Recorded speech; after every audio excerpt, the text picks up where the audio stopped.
For decades, the U.S. government has denied the existence of extraterrestrial technology. With whistleblowers coming forward, hiding the truth has become increasingly difficult. Meet Jason Sands, former U.S. Air Force intelligence, a man who spent years behind the veil of secrecy inside Area 51, and now is exposing the shocking truth. What he saw, what he heard, and what he was ordered to forget could change everything we know about UFOs and non-human intelligence. Reverse-engineered craft, biological entities, a cover-up so deep our own government has been left in the dark. Jason, finally here you are. It's awesome to have you, man. You're one of the Area 51 whistleblowers. Did you work directly in Area 51? I was working for the commander, yes, and but it involved several locations, and I only visited the base very seldomly. So you started in the Air Force, 1985, yep. 1985. You were in there for 22 years? Yes, 22 years, retired in 2007. You got involved in the intel aspect of things, and that led up to your involvement in a UFO program. You know, let's have you go through this. I know you turned down a retrieval program thing. Yes, that's correct. I thought it was a bit too risky and also a bit gross that they were recovering bodies and stuff like that. Now, did they say to you it was non-human intelligence, or they just said bodies? Just no, that we would be on a retrieval team and that there would be bodies involved. And they were kind of like wink, wink, nod, nod. These are not human kind of a thing. And the way they described it was, yeah, some of them have claws. And they're like, yeah, they don't look human. You know what I mean? So I'm like, yeah, I don't think you can give me enough hazard material type equipment I would ever feel comfortable picking up that kind of stuff wherever it might be. And yeah, I said no to that. So yeah, that was part of it. But the program, I consider that the way I did refer to it as the legacy program, because it's been around for almost a century now. So that's the way I would kind of call it. But that's the name I give it. Okay. Yeah, I'd turn that down too. That sounds pretty gross. I wouldn't want to handle any goddamn bodies. How did you get actually involved in the UFO stuff after you turned that down? Well, I was still part of the program, and then I started going out to all the different locations, you know, around the United States. I'm sorry, when you say the program, what program is it? What was the program called? Well, I can't give you the name. All I can tell you is a special access program for reverse engineering, both adversary equipment and systems, as well as an exotic category of material that we also heard about quite a bit on the missions. But for 3 years, I went around every year, at least 3 times or 4 times a year for the program. Each time was a 2-week mission, and we would report on our findings the final Friday of the 2-week mission, and then we would produce a final report that was about 90 days after the mission. So what happened on these missions? Well, we heard and listened in on a lot of phone calls, mainly, and that's where we gathered a lot of the intelligence that they wanted us to gather. And then we were to debrief the directors and commanders to let them know, here's where your possible security weaknesses are, and we will help you to patch those up. And you do what you will with the report. Hopefully you give it out to your people. Hopefully they make the right changes. And the next time we're out here, we won't be able to figure out your mission as easily as we did this time. And that's kind of how we rolled. So your job was to look for security deficiencies. Correct. Yeah, it's like a security assessment type team is what I was part of. So we would deploy with me and the other 3 telecommunications analysts, and we'd also have another 3 to 4 OSI agents that would do the physical security aspects. And sometimes we would also help them with things after hours if we had the time. Because sometimes we would, go dumpster diving, like because people throw away all kinds of stuff from their job into the trash can. So we would have to do dumpster diving just to see if people were throwing away things about the mission that they shouldn't be. And they should have instead used like the shredder to shred it up.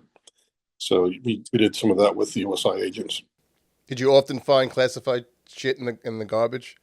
Not classified. It wasn't marked as such, but it was mission related. And if you put enough of that information together with what we were getting from the telecommunications monitoring and what the OSI agents found out about on the physical security side, yeah, we pretty much there wasn't too much we couldn't crack.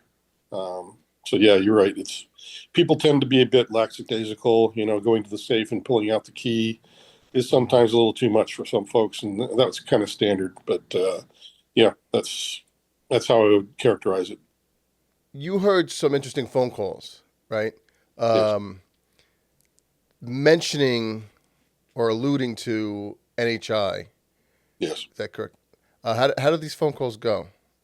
Well, it's usually just people within the program. They could be scientists, engineers, leadership, just people working inside the program, various things, topics, a lab environment, or they're testing something, and you hear about parameters of things, the way that they were dealing with different types of energies.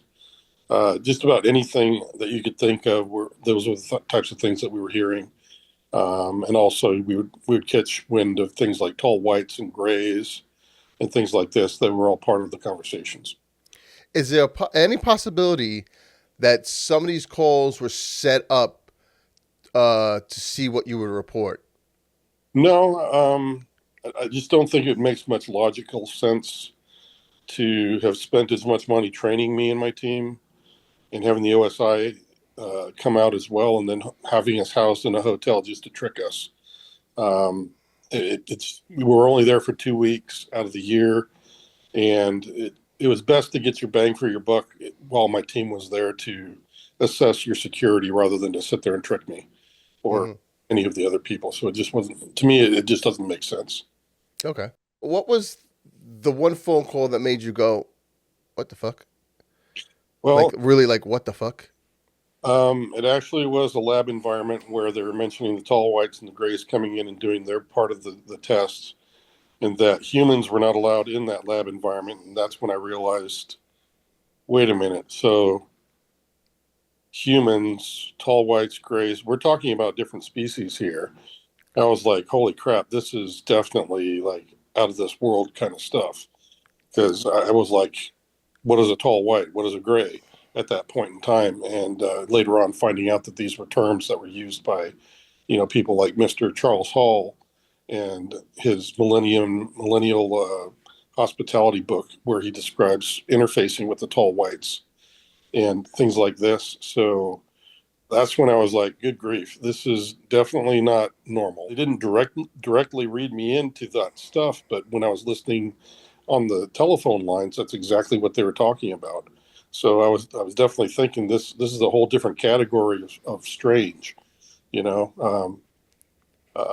most everything else was kind of like generic, where, yeah, we were working on things that people identified as a piece of a plane or, whatever kind of captured weapon system we have from our adversaries, and people could readily identify the writing on them as, Russian, Chinese, whatever.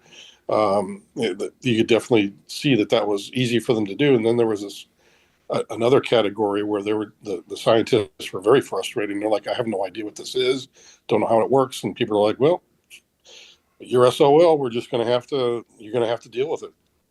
So you haven't heard the term grays or tall whites before those phone calls? That's correct. Yeah. That was something I discovered in the mission and after the mission. And they were talking about these things coming in and doing experiments with the humans. Yes. With the humans. That's so well, I mean, like, wild. The tall whites and the grays would do their thing and get out of the facility or the laboratory, and then they would allow the humans to come in and conduct the test, and then they'd come in and clean up the lab environment and take their technologies out of the laboratory, and then the humans could finish up, and then they would keep on going through the testing. Any idea what kind of tests they were doing? Yeah, yes, I do, but I can't speak of it because it deals with weapon systems, and that's something that's classified. Okay. And where were these experiments taking place? All types of different places, as you can imagine, with exotic materials, very specific tests at very specific labs that, like CERN and, places all around the United States and around the world that offer a particular type of laboratory environment that they could use for these exotic materials and energies. Um, every place had a very unique use. So they're taking this stuff from one place to another to do certain things with. But it wasn't a kumbaya kind of an environment either, because it seemed as if the tall whites and grays, because of the fact that they didn't want to see the humans, and besides that, the technology they offered was very limited. It was a very controlled environment. So this wasn't a free-for-all technical exchange. It was obvious that the NHI didn't want us to have full knowledge of all their technology, but that they were willing to at least help us in the laboratory environment for whatever reason they had agreed to. You know, I thought that perhaps a good analytical conclusion would have been that perhaps they agreed to some level of participation in the laboratories in exchange for, say, a piece of land, or some sort of agreement that was that they needed, or maybe a resource that we could offer them from our planet, something like that, and just protection even from the public. Maybe they want to be private, and they don't want to be bothered. So maybe that's another thing that they liked about being there on some of the military bases, is that they could have privacy without being bothered. Let's jump to the incident where The desert center. Yep. I wasn't clear on this. Were there two vehicles in this? Yes, there was a convoy of about 3 or 4 vehicles, about 2 to 3 people, and 4 people could sit inside the cab. It was a 4-door Chevy Blazer, and each vehicle is exactly the same as the others, and that's what we traveled up range to go do our jobs. Now, the day job that we had was to train the air crews, the pilots, on how to survive in a wartime environment so they could survive and get bombs on target. That's what my job was to jam the radios with noise so that it was more difficult for them, and force them to use their countermeasures so that they could, get through the mission. And we did that out of a place we called the schoolhouse, which was on top of Black Mountain, which is kind of near the center of the range, the Nellis Test Range. And you could also see Groom Lake Mountain Range from the front porch of that schoolhouse. So that's where we're headed for the day. We had 2 different things we called the pushes.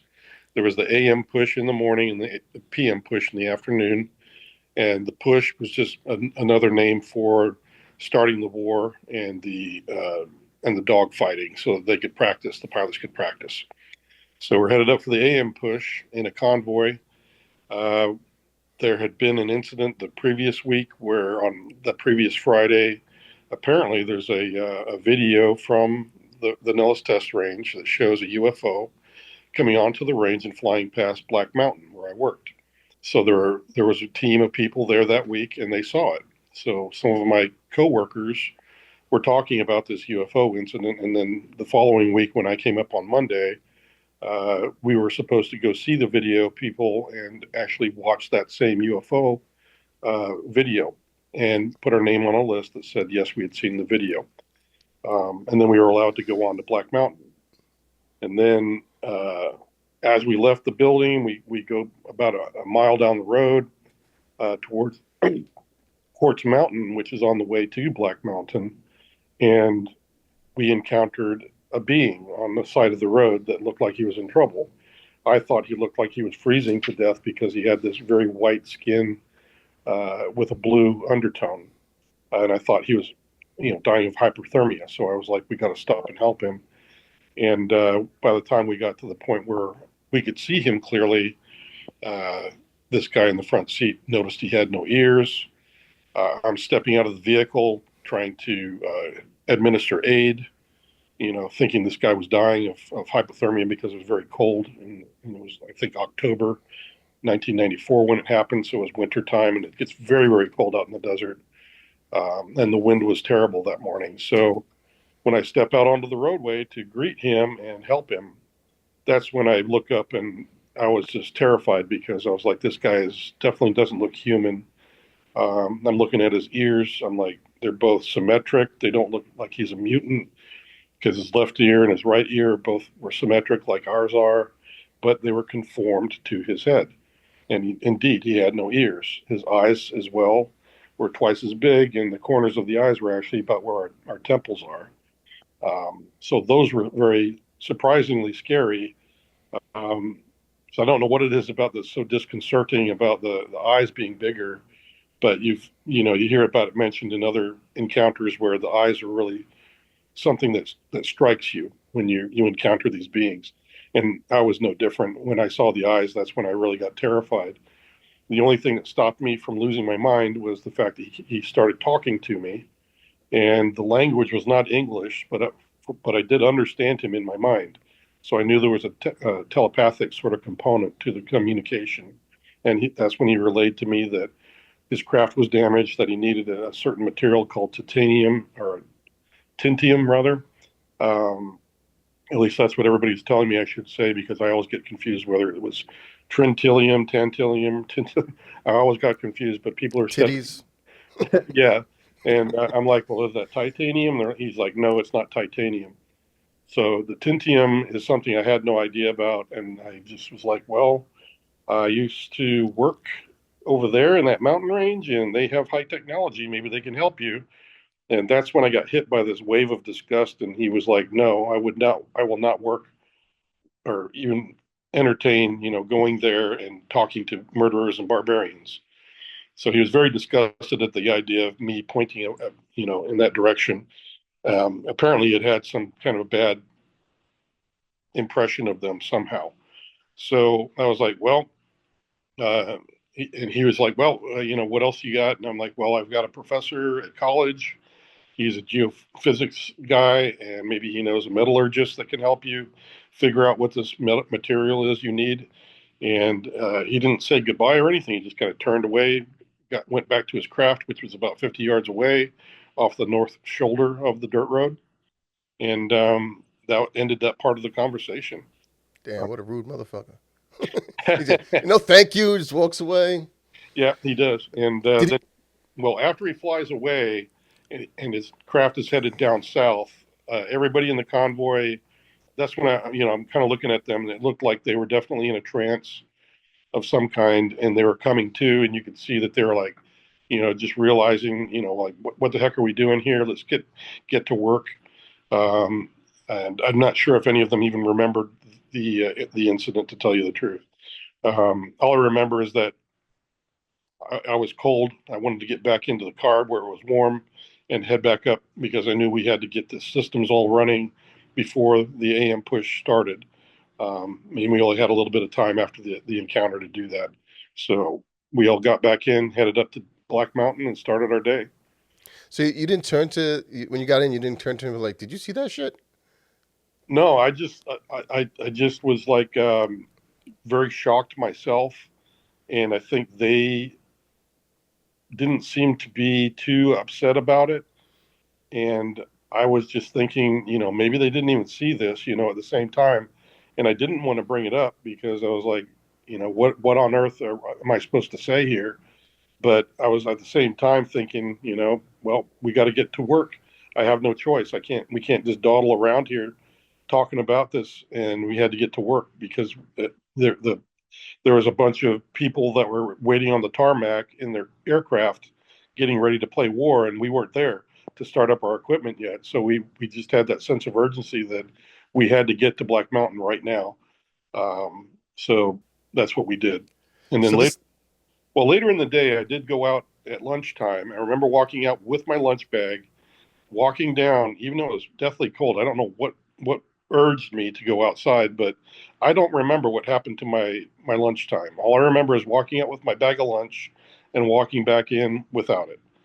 And there's a couple of little flashes of memory that involved a star map and seeing the schoolhouse from high above at altitude, and I could see the top of the roof.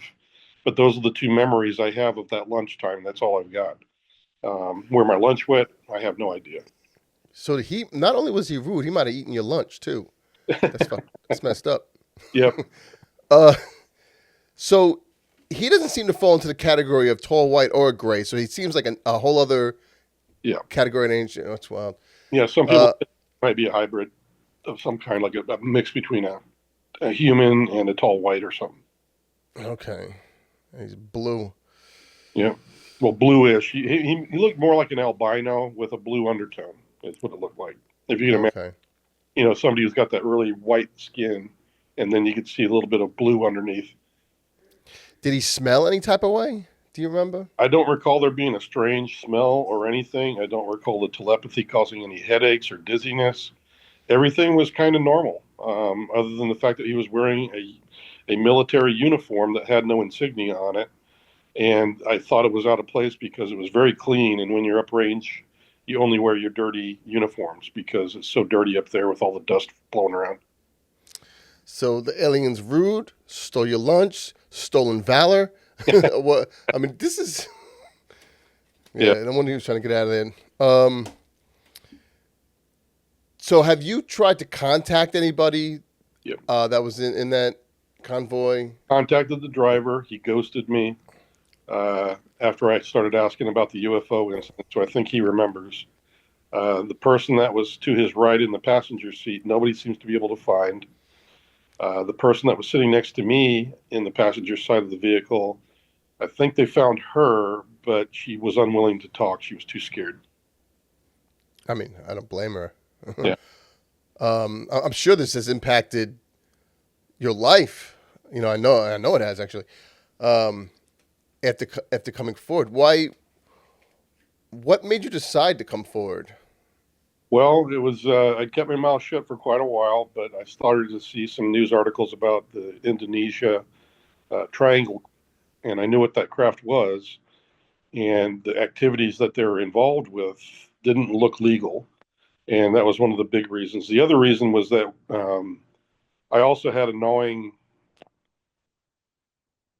sort of concern from all my friends in the program, because when I was on mission, one of the other things, other strange phone calls, was that there was a discussion that the NHI were going to be coming back, and if we didn't return their equipment and their people and prisoners, that they were going to start putting some of the people in the program to death.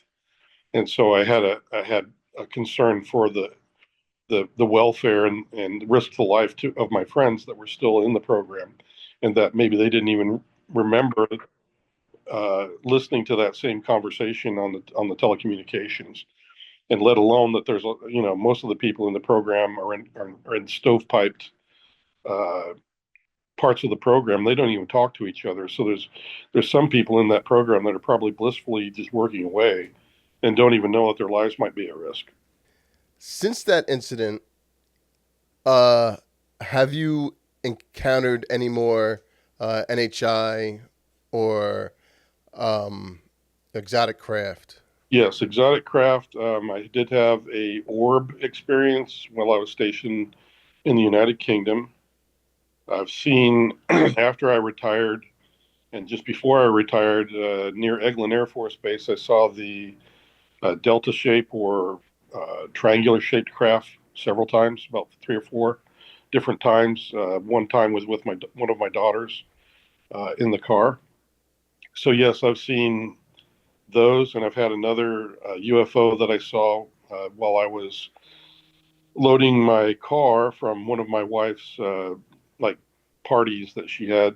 She was selling home interiors at the time, and there was a craft that flew past the community center where we were loading up my car, and I remember distinctly seeing that. But that was another craft that I'd seen.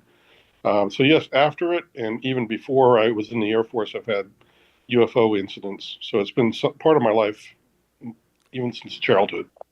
So you think once you have a UFO incident or a contact, you are more in tune to see these things more? Yeah, I mean, I talked to a lot of the Native American friends that I have and family, and this is normal for them, seeing orbs, having strange encounters, having their front door swing open and nobody be standing there.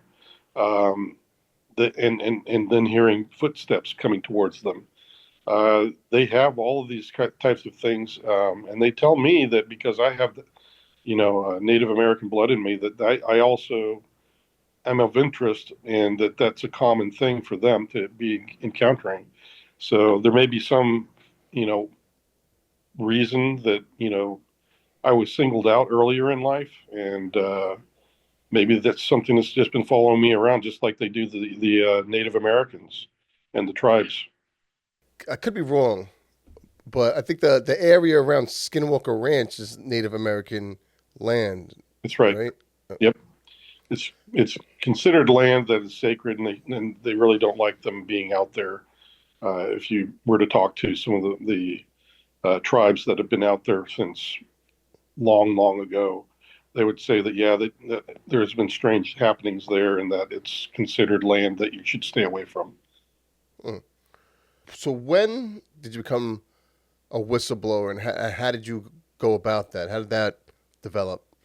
Well, that had to do with the UAP Task Force forum, where I was just giving my 2 cents on some of the imagery we were looking at, and somebody posted up the UFO incident of 1994 that I just described to you. Um, and the whole thing is out there on the internet, and anybody can look that up for themselves and look at the videos. There's a report that goes along with it. So there's a lot of information there for them. And anyway, so I knew more about that incident than anybody else knew about it. And I had sat on it for about 2 or 3 weeks or a month or whatever. And I can't remember exactly how long I sat on it, but I was thinking there's more to this. It wasn't just that sighting of the UFO the previous week, but there was even this encounter I had the following Monday. So I posted that on this top secret network forum within the UAP Task Force forum.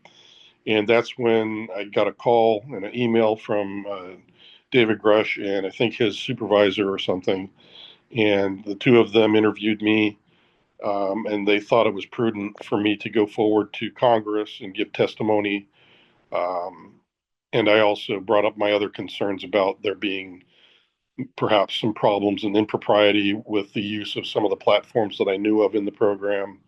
So I brought all of that to the attention of Congress in December of 2022, and that was the beginning of my track through all of this. So this is pretty new. Yep. And Grusch, I kept my mouth shut until then. Yeah. Grusch came out in 20. Wait, was it Yes. 23? Yeah. I think it was March of 23. Yep. Okay. What I'm hearing now, because he's gotten real quiet, was that they've taken his security clearance away. He's been threatened, I guess, with prison maybe if he keeps talking. And I don't know if that's, that's what I'm hearing. I don't know if that's real shit, but No, I don't think he's been threatened with prison, as far as I know. I know that he has suffered the same way I have with his clearance being messed with. They're playing a little game sometimes with the clearances. They're very careful not to get caught either, because if there's a problem with your clearance, or they have reason to believe that you are you're not to have a clearance, somebody has to file a formal complaint, and then you get informed as the individual being complained about. That's never happened to me. I think maybe David Grusch may have had somebody blame him for discussing things they didn't like, and they then started to mess with his clearance from then on. And then for me, it was a little bit different, where there's no derogatory information on my clearance. They just won't pass it on to the next people to employ me. So it's been preventing me from finding a job, is what's happened. And it's another way to intimidate as well. If this is all on the up and up, well, it's been 8 months now. I mean, come on, guys. I'm ready to get my clearance back and get back to work. I'm not pissed off at you. I'm not pissed off at anybody. I'm trying to get to a better place. Let's get on with life and stop treating each other like this. It's not necessary. Have you experienced any? Have you been threatened at all? I've had my car broken into when I was working with NSA, and that's a campus that you just can't walk on. You have got to have people and a clearance to get into the parking lot. So something was going on there, but it happened 3 times, and maybe one of those might have been my mistake, but at least 2 of those, I believe. I'm very, very particular about closing and locking my doors every day, and here it was, my door being left open. I thought it was just them leaving me a message that we're watching you, kind of a thing. So Jake Barber came out recently with Yeah, the video of the UAP. yeah. Did you know Jake Barber before this? Have you heard about these egg-shaped things before then? Um, yeah, I remember a couple of conversations describing, an egg-shaped craft of some kind. I didn't know whether they were talking about a warhead or whether it was some other craft, though. But now that Jake has come forward, I'm pretty sure they were talking about the egg-shaped craft from time to time, and I just didn't know it. I didn't have confirmation until Jake came forward. So yeah, he's confirmed some of the stuff that I knew about. He also has described the retrieval operations in kind of the same terms as the people that were trying to get me to go into the retrieval program described it. And yeah, it is a bit of a mess. I mean, you're talking about trying to get to a downed craft sooner than everybody else. And if there's another team there, you've got to deal with them. And yeah, they can get messy. Do you know if they've been able to get into these egg craft? Apparently Cracked they, an egg? yeah, I've talked to a number of people that believe, and I believe also that there's consciousness involved in getting inside these craft. In other words, you kind of have to link up your mind with the craft, and then it responds to you, and it'll open the door, allow you to sit in the pilot's chair, and then you can interface mentally with the craft to get it to fly. That's kind of what I think the psionics team is describing from Jake Barber as well, is that these psionic teams are able to communicate with the craft consciously and get the craft to respond to them, to land, and then they can retrieve it and take it where it was supposed to be taken. It's been mentioned in the past, but it seems a lot more frequent now as it's being mentioned. I guess it's been accepted more that a lot of the communication and operations revolving around this stuff has to do with telepathy and psionics and all that stuff. Yep. A lot of that is being talked about lately. Mm-hmm. And I've heard a little bit here and there about communication, but there's so many people coming forward talking about it now. I don't know if it's just accepted more now. I'd say, well, I met with Jake last year, honestly. Dr. Greer got me in contact with him and we had a talk. And he has since, of his own accord, wanted to come forward as a whistleblower. Whether it was something I said or somebody else said to him, I don't know. You'd have to ask Jake Barber about that. But I feel like, yes, it's a bit of that where, he knew me and I was already a whistleblower. And that's also part of his makeup as well, as to see that, I made it through, uh, I think he's also a really good candidate for helping out with the other people that might be wanting to come through the pipeline as well, just like I am, that we're encouraging other whistleblowers. I feel an urgency, like I said, because I don't know if people's lives are in danger or not.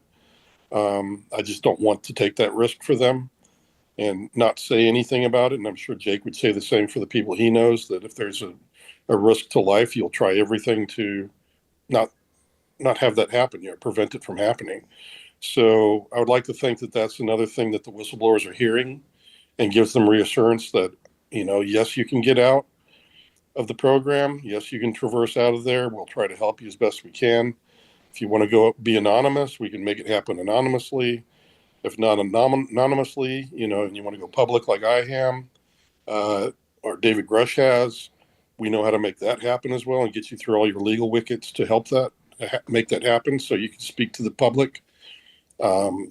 Yeah, that's kind of what I think has been changing over the months in the past year, is that you're hearing from me and David Grusch and the Soul Foundation and other folks that are UAP figureheads that yes, you can do this, and the government is actually willing to listen and investigate. Those are the types of things that we're dealing with now, and I want whistleblowers who either know that their life is in danger and has already heard and can corroborate what I've already said about their lives being in danger, and that there's a risk there.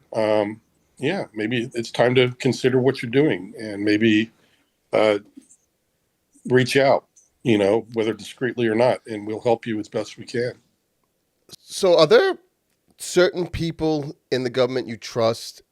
Yes, and it's not so much about trust. It's just that there are two camps ultimately. There's the camp that is for disclosure, and there's a camp not for disclosure. And they both have valid points on either side. I'm not asking for them to compromise on national security, and nor would anybody else. I think, though, the idea that we're not alone in this universe is a big topic. They don't need to keep that. They don't need to keep lying about that. That's something for all of mankind, and even the NHI themselves would probably have told the program people, you don't get to tell us what we get to do. If we want to reveal ourselves, we'll reveal ourselves to whomever we please. It's probably what they're saying, just like we would. If I want to be your friend, I'll be your friend. I'll step out of my car, we'll have a conversation, and we'll be friends.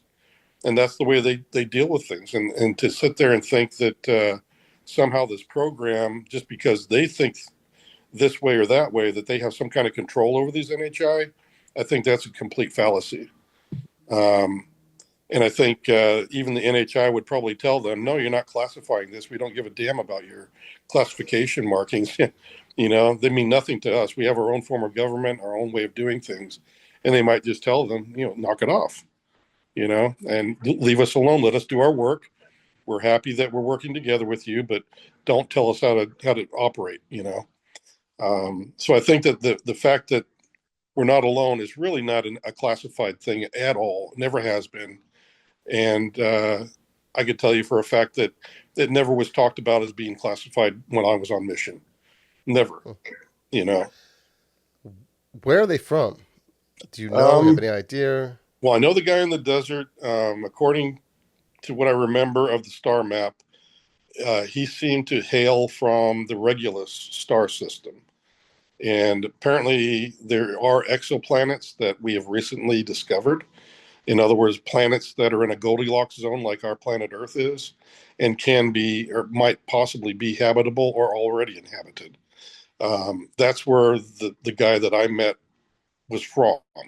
I definitely got that distinct feeling in the telepathic uh, part of that star map that there is some memory of that star map, and that red star is where he comes from in the Leo constellation. So, and those were all things that I didn't even know about until David Grusch talked to me, because he's a bit of a buff when it comes to astronomy or that kind of thing. So he was the one who was able to tell me, um, can you draw this star map first of all? And then I hand that to him and he goes, did you realize this looks a lot like the constellation Leo? I'm like, gee, no, I didn't know that. And he's like, yep. And then he's like, can you tell me about the stars? And then I was initially like, no. And then I was like, wait, no, this big red star in the corner. And then that's when we started talking about all of this. And then he started telling me that, yeah, I know about the exoplanets. And he's like, that's only been discovered within the past few years. And I was like, really?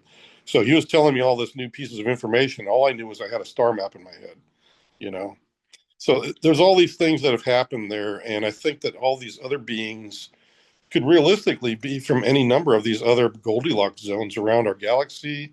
And we're talking trillions of more galaxies that we haven't even studied as much as our own Milky Way. So to me, I think it's quite possible, since we've barely gotten out of our own solar system with a probe, to sit there and think that we know the answers to the universe and that we're most definitely alone. I think that's a bit of a crock for any scientist to sit on that and think so highly of themselves and their own data that that's an impossibility. Yeah, we don't So know shit. Right. I mean, honestly, you talk to most people, they haven't even been above the cloud cover in an airplane, you know, and to sit there and think that all the secrets of the universe is kind of a joke, you know. Hmm.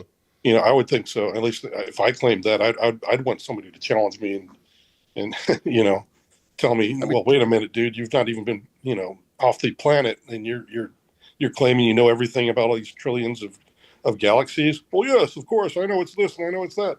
I just can't see myself being that way. that's a good way to put it. I mean, well, think about 100 years ago, uh, what we thought was real and what wasn't, and now how differently we think. I mean, 100 years ago, you think we're walking around with a computer in our hand and we could talk to each other, and I'm sure we were wrong on a lot of things that Yep. long ago. And from 100 years from now, a lot of the stuff that we think is true right Hmm. now could be Yes. disproved. You know.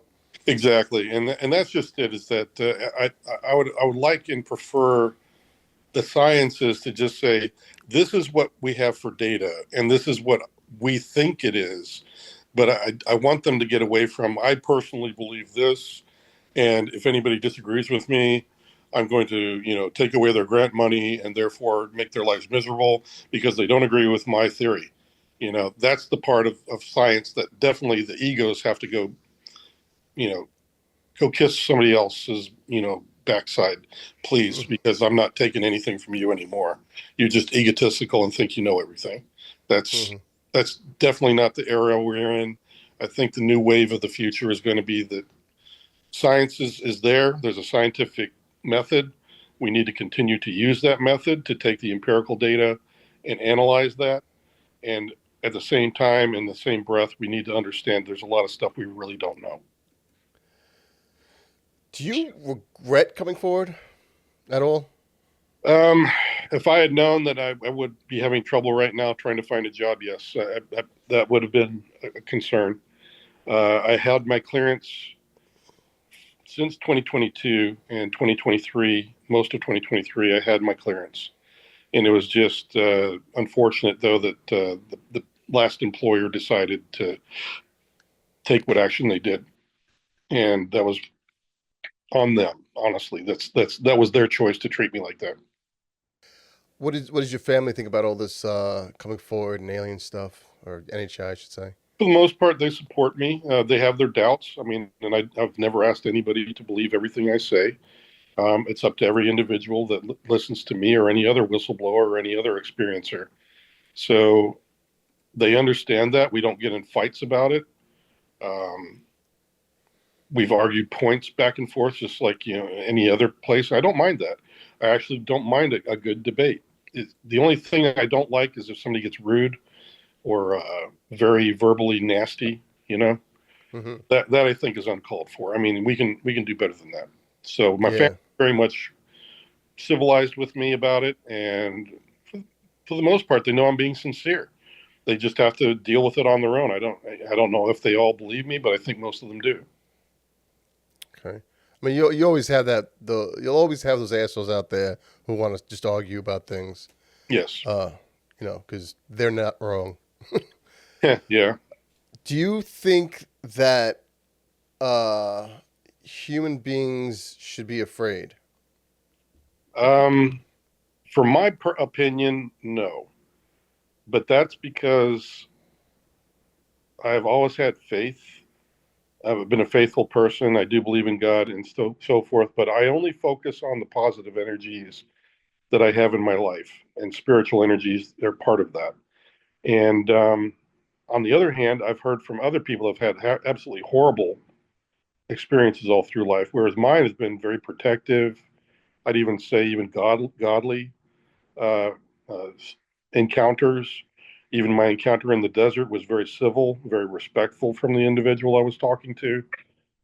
So I've had no bad experiences with them. However, I do hear from other people that do have real horror story type events and experiences. So that leaves me to believe, also in my faith in the Bible, it describes some of these other beings, living beings in the Bible, because it describes the fallen angels as well as the heavenly angels And amongst all these angels, they mention in the Bible cherubim, seraphim, and other living creatures. So even in the Bible, we're not supposed to be the only living creatures that God has created. So that being said, and knowing also that there are fallen angels, that appears that even God Himself cast them out because they had reprobate thinking. And then that's kind of what these other people are saying, these experiencers, is that some of these creatures actually, or entities actually exude an evil presence in their mind. So I have to kind of keep an open mind. I will never tell you that they're all good or all bad. I would tell you that I think it's a mix. But for my part, I think the good NHI are in the lead and are able to control the bad ones. Um, and overall, that's why we're still alive and we've survived all these years, is that the good ones have always been in the mix protecting us, just as the Bible describes it. Luis Elizondo alludes to the truth being Right. something that we can't handle. I think you saw that when people started asking me about some of the dirty work that's involved in the program. People are just not ready for some of this information because if you think about it, we're kind of talking about the vanilla level of all of this. I mean, we can talk about, the objects that I've seen or the people or the entities that I've seen in my experiences. But God forbid I start talking to you about they have their own forms of government, that these are manufactured craft, that they have their own agendas, that they have their own problems in their own society and they have waged their own war or wars from time to time. Those are things that I think I agree with Lou that are just too much because people aren't ready to leap right into that, because it sounds too fantastic. But that's kind of what's going on. I mean, if you can imagine all the crap that we've gone through on our planet, it's probably been relived a number of times on other planets, and that's probably more likely to be the truth than everything in the whole freaking universe is all one way and always good and always going to be angelic. That's not that does not appear to be the story of all of this. I would say that most of it is good. However, if you open yourself up to the bad side of this, that's where these people are having these horrible experiences. What do you think this drone situation in Jersey is? I believe it was some sort of a secretive exercise to see if the drones could be used to go out and fly a route and perform a mission where they were recording roadways, mainly just to see if it could be done. Because I think we have never had a large scale drone exercise for our country to look for, say, a dirty nuclear bomb somewhere or a terrorist group that requires more than one state to be involved in searching. So I think there was a lot of technology that we wanted to get confirmation that this is we can run this kind of a mission with these kinds of drones and we can operate this for a very long time. However, well, I was going to say, I should say, however, there were some imagery and photos and videos that people sent to me, and I was like, that looks like a ball of plasma. And I can't explain some of them because they don't readily look like an airplane, a helicopter, or anything else. And I can't explain some of them. That's the other thing. What are these orbs? Are they like these balls of light? Like we have the Tic Tac, we have the triangle vehicles, we have the saucer shaped vehicles, we have the cigar shaped vehicle. Like there's so many different things, and now we're hearing so much stuff about these orbs. Like, what are these orbs? Are they living things? Are they just do they look like orbs? Is actually a vehicle inside of it? That I'm on the fence. I have to tell you the truth. I mean, I agree with Chris Bledsoe that the orbs that he deals with are spiritual or life forces.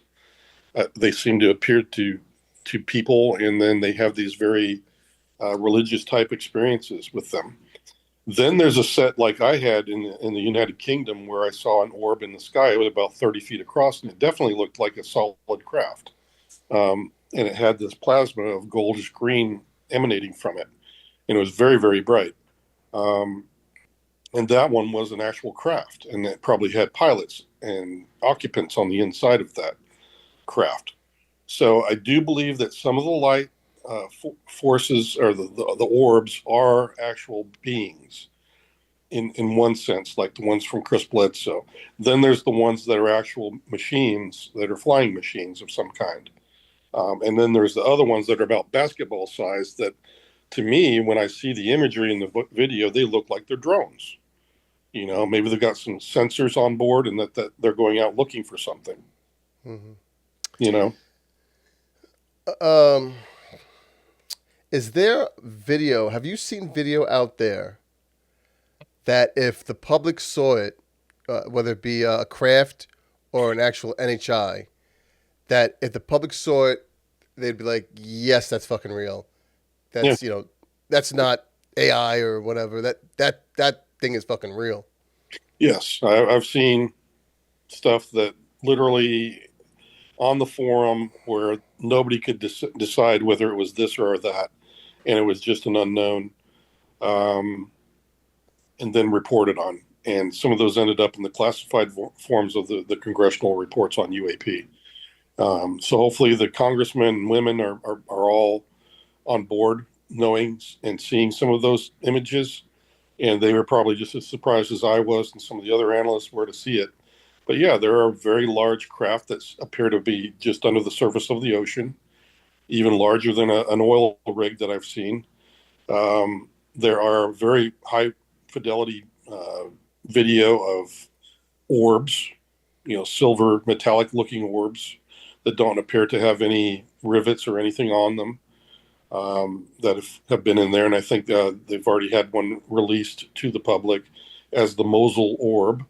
That one is very much a confusing thing for folks. I mean, that one was in debate. That was debated for quite a while before it was released. So I'm hoping that Luna and the rest of the folks that are on board with her are going to declassify some of this stuff, because it's one thing to get to a point of conclusion where nobody is agreeing on whether this is a real UAP or not. And I think at a certain juncture of time, you know, like if a whole year has gone by and nobody's added to the discussion, release it to the public and let everybody else have a guess at it. Mm-hmm. Maybe they know something, or maybe there's a scientist that has a method that is going to help us to analyze the imagery better than even we did in the military. So those are the things that I'm hoping for in the future. But yes, I've seen some stuff that really raises my eyebrow, and I can't explain. Have you had the chance to talk to Anna Paulina Luna? I have not, no. Yeah, she really has dug into this the UAP thing. She did. Do you think this I say disclosure, but I mean disclosure can come in any form, really. But do you think this disclosure will come about soon? I think this is the best chance so far. I've not seen Congress aligned and focused on this for as long as they have. We now have new whistleblowers coming out of the woodwork. I hope more come. We need to get this done. I think that in my lifetime, I've never seen it this close. So I'm hopeful. I know that all the people I have talked to are very high integrity, whether they're journalists, whether they're from the UAP community, whether they are from the scientific community, previously holding positions in our government. They all are very high quality people, and all of us want to get to the bottom of this. And that makes me very hopeful that we have some really brilliant people that are working at this. And it hasn't died since 2022, as far as I know, and it's actually gotten stronger from year to year. Yeah, it seems like they're going harder now. Yeah. It's not going away. So hopefully the people who think they can cover it up will be like, fuck it. Yeah, and honestly, I'm starting to hear that, yeah, that's the case, is that they're like, yeah, you know, maybe we ought to, get the monkey off our back and just say, yeah, we're not alone, but we can't tell you about the weapon systems. And at least then we don't have to spend so much money and time and effort on covering things up all the time. We can just say, yeah, it's just the NHI, and that we're working on technologies to try to save our behinds if we got in a war with somebody. And I think everybody will be fine with that answer. They just need to stop lying about every stinking thing about it. It's like, come on, man. There's a time to lie and there's a time not to, and we're not living in the McCarthy era anymore, where everybody was pointing a finger at their neighbors saying, "You're a commie. No, you're a commie." We're not in that era anymore. Let's update our thinking and rethink this, because we could get by a lot better, I think, than what we currently are, because this is turning almost adversarial with some folks in both government and in the public sector. And I'm not adversarial. I'm trying to find the common ground, and I'm saying that we can give and take on both sides. And I think that's a much better way forward. And it's more adult, it's more mature way to handle this. It seems like most people agree with that. They just want to know. They don't need to know about the weapons, and they just want to know what the hell's going on with everything else. Right. And I think that would get the monkey off the government's back. And I think it'd be a win-win also even for the private industry folks, because up until now, it's been mainly just a few companies that have been allowed to look at this tech. And in our nation, we've always prided ourselves on innovation, and to keep it to just those few people and private industry folks, and widen that out to other people that can look at these same patents on the technologies that we have had breakthroughs on, and apply that to the medicine sector, or apply it to the energy production sector. And there's a lot of benefit to be had there, and they have a lot of money to make just helping mankind with these technologies. So I think there's a lot of win-win in here, that if they could just get off the stick of lying all the time about every damn thing with this, I think they would find it even better for themselves. And I think that's what it comes down. It comes down to money too. Like you said, if there's money to be made, then we have a good chance of it coming out. Right, and I would be willing to help them with that. It's just because that's what I've been over the past 5 to 10 years, is a strategist and a planner. And that's what I do best. And I think that in my mind, in my planning and analytical mind, that seems to be a good common ground, because then the public gets to know the truth. They get to stop telling lies, which gives them more resources. The people they work with in the private industry have much more innovation. I mean, I just see a lot of good coming out of that. And yes, there's going to be people that take advantage of it too. But now that we're getting some transparency in government, I think that's going to be even harder for bad people to take advantage of these technologies. So I read somewhere, you mentioned something about a timeline in the next 10 years. While on the mission, I did hear that they exactly mentioned that from every 50 to 70 years, apparently there's a contingent of NHI that come back and do what they did at Holloman with Eisenhower and those guys, is that they renegotiate all the agreements between the races here on Earth. So extrapolating that out from that time frame back in the 90s, 50 to 70 years was about, the 2020s to 2030s in my head, or even into the 2040s, so that, to me, it's never been an exact date. It's been a window of time that they will return. But they do have specific demands. Like I said, they want their equipment and craft returned. They want what they call the prisoners returned to them, and then they're willing to negotiate. So there are conditions this next time. Do you think some of this reverse engineered technology, particularly the weapons, do you think that it's not only meant to, let's say United States, protect us, to use against our adversaries on this planet, but do you think we're reverse engineering this technology to be able to defend ourselves against the NHI if it comes down to it? I believe so. I think there are people that are in that program that feel that everything's a threat. You're right. And they probably have tried to make preparations for that. Let's talk about the first hand fund that you started. Well, I started my track pretty innocently and went through and did everything I was supposed to, but eventually reprisals came my way. Losing the clearance, losing my job. It could have gotten worse. I could have suffered physical threats like some of the other whistleblowers have. So at the same time, as we just discussed, that there's a real, in my mind, reason to believe that some of these people's lives might be at risk. And I felt like if they wanted to get out, well, who on earth is going to help them? The government doesn't like to pay whistleblowers. I had to pay for my own ticket to go to Congress and testify because it's just not common for them to pay for my way. I have to, they don't want to pay a whistleblower to come testify, in other words. It just looks bad on paper. So these are all problems that I've seen through my walk through whistleblowing as well as others. So I've always wanted to try to help. I don't have much money, obviously. I've been out of a job. I can't do much without this being something that the people are willing to support.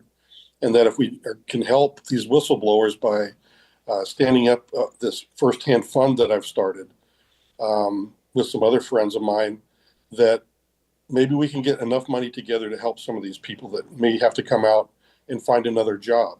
Or maybe they've suffered a really bad experience and need help with PTSD. They need mental health, or some of them have actually gotten cancer and now they need legal and medical team assistance, kind of a thing. Those are the kind of things that I would like to be able to help them with. But right now, there doesn't seem to be one place that I could go to say, here you go, here's some money to get to your plane ticket, so you can come testify to Congress even. I can't even float them a couple of thousand to do that, but I would love to. And that's what this fund is for, is to try to get, firsthand witnesses into a good, safe place where they can bridge from their old life into the new without all the problems that I had to go through. And that's really what that fund is about. So I would encourage anybody that feels that way, that have listened to my story and other people's stories. This is a reality of coming forward right now, and let's try to wipe that out by helping these next batch of people that might come forward. Where can the public contribute to that fund? I have an X account where it's my name, Jason T. Sands, all one word. And you can find me there, and I have it pinned on my profile, and you can click on the link and it'll take you right to the Firsthand Fund. Or you can actually just Google it and put in Firsthand Fund, and I think it'll pop up in the search, and you can just click on it from there. Okay, I'll add it in the description also on Yeah, YouTube. I'll shoot you a link so you can post it along with the video if you wish. Question: can we trust AARO? I think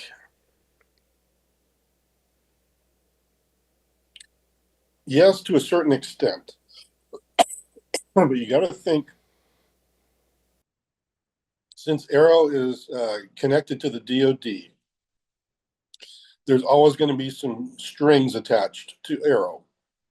And I think that is something that the people are always going to view in a bad light when it comes to trusting them. Because, for example, I know James Fox, the film director of the program, which I was part of, he actually had a conversation and went to go talk to the new director after Sean Kirkpatrick. And it just was one of those times when the director actually told James Fox, you realize I can't say anything publicly without DOD approving it, and that's kind of anti-transparency right off the bat. And you can't get away from that. On top of that, when you have whistleblowers coming out saying there's a DoD program that has problems, and then have DoD themselves that are being blamed for the problems, investigating themselves, it's kind of on par with, okay, if you're working for the mafioso and I come up to you as a cop and say, hey, I heard some bad things, but could you investigate yourself and tell me if this is true? It's really bad. It's very bad PR, honestly. Nobody wants to hear the mafia investigating themselves saying, oh, yeah, we cacked 5 guys last month. But it was okay. We're good with this. It was all for good reasons. That's kind of what you're going to get. And Yeah. I just think that's a little bit laughable, but at the same time, it's seriously wrong. So we're going to have to find some way of standing up some kind of uh, a third eye on all this, a third party that can investigate this stuff for the people, by the people. And again, the first-hand fund, that's another thing that if it takes off, I can maybe help by bringing in some of the people in my network from the sciences, from the mental, from the legal standpoint, where we can do things better for the people, by the people to investigate and all these sorts of things. So, like maybe we could have had a response team go out to Las Vegas when that UFO was supposed to have crashed there, in that guy's backyard. Mm-hmm. We could, if we had the funds, we could have sent a team out there to forensically go over everything You and think that really preserve all the happened? evidence. Huh? You think something really happened over there? Do I? It's quite possible, honestly. Everything they described it doesn't fly in the face of anything that I know of in my experience. Honestly, the craft, the size of the individuals that were supposed to come out of the craft, everything jives with what I've already told you. The type of craft and everything. And even the way it looked in the video when it took off, and you hear like this stroke of lightning kind of a thing before it takes off like a shot. Those are all very common descriptions of these craft and their occupants. So I think it's quite possible that's a very authentic event. Yeah, Yeah. they disappeared from pretty quickly. Yeah, and that's kind of what happens when there's a truth to it. Is a lot of times they're told to shut up, or they just get so much hate mail that they shut up. Mm-hmm.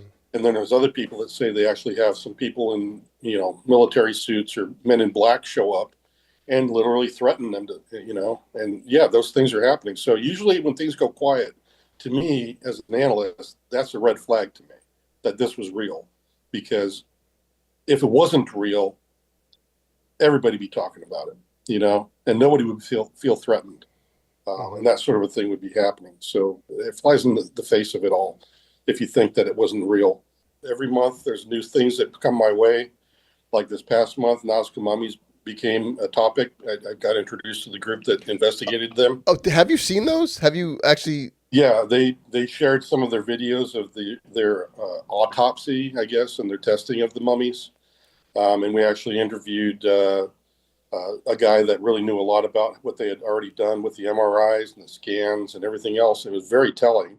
So it was a really good update, but I never thought I'd get to meet them, firsthand and get to talk to them like that. So we actually had Digby Furneaux and Tom Thompson and Sarah Bond were all co-hosts for that. I got to attend and we got to talk to some folks, but we've been seeing those videos, and what they had to say was eye popping. Really eye popping. And I think a lot of people should look at that video and hear what they have to say. So, what are your thoughts on Well, these? from what they were saying is there were a lot of morphologies inside the bodies and the mummies where, like, say, the dental work and the jawline, the jaw was smaller than normal, but it had a very pronounced chin. The teeth looked very human. However, the tridactyly, in other words, they only had 3 fingers. There was an additional knuckle. We have 3, but this individual has 4. And usually, if that's a mutation of some kind, they look malformed and they're not consistent in each of the knuckles. But however, in their feet and in their hands, all 4 of their appendages, there was this extra knuckle and it looked natural. And you can't just say that is not right, that this was just human or not human. That is a morphology that you have to really sit up and take note of. And those are the things that they're trying to get to even more analysis. Like some of them want to get some DNA analysis from different parts of the body. Because, one of the things they had to deal with was, oh, that's a chicken bone and this is from a pig, Well, the best way to determine that is take a DNA sample of both the arm, the long bones in the legs, and determine if this is all one individual's DNA that we find in each of these parts of the body. and that they don't turn out to be a chicken bone and a pork bone, but they're actually, no kidding, DNA from the same person. These are the kinds of things that still need to be done. But you have the Ministry of Culture down in Peru, I believe, stopping people from taking the mummies out of the country right now to do all of that. And they're kind of loath to desecrate the bodies themselves because in their culture, this is a national treasure, you know. So we have some things to surmount if we're going to continue to test them. And I've been told that, you know, if you have a real reason to go see them, these mummies, you can do that. You just have to contact the university and they will arrange for you to come see them for yourself. Wow. And all that stuff. But there was a lot of very good information in that interview. And I encourage everybody to look at that one from Dig Inferno and Tom Thompson and Sarah Bond. How many bodies are there? How many things? I think they mentioned about 4. I think there were 4 in total, but there are others from other digs as well. They mentioned that there's been other mummies and stuff that turned out to be, you know, totally made up, you know, sewn together body parts from animals and stuff. And they were pretty obviously faked. He said that, however, there are some of these bodies that they can't claim that. They're like, these look real. They're not sewn together at all, is what they're saying. From the current testing, the result is that, wow, this looks real. Now we need to go to the next level. So they're trying to get people to go to the next level, but it's going to take the Ministry of Culture down in Peru to help them to do that. Wild shit, man. Yep, it is. So that's the kind of what's happening to me from month to month. And I was just going to tell you that each month I have more people that contact me. So yeah, I'd love to come back to the show and update you guys from time to time and let you know what's up. That'd be awesome, man. Mm-hmm. Thanks again. I appreciate it. Yeah, thank you. It was very enjoyable. Thank you.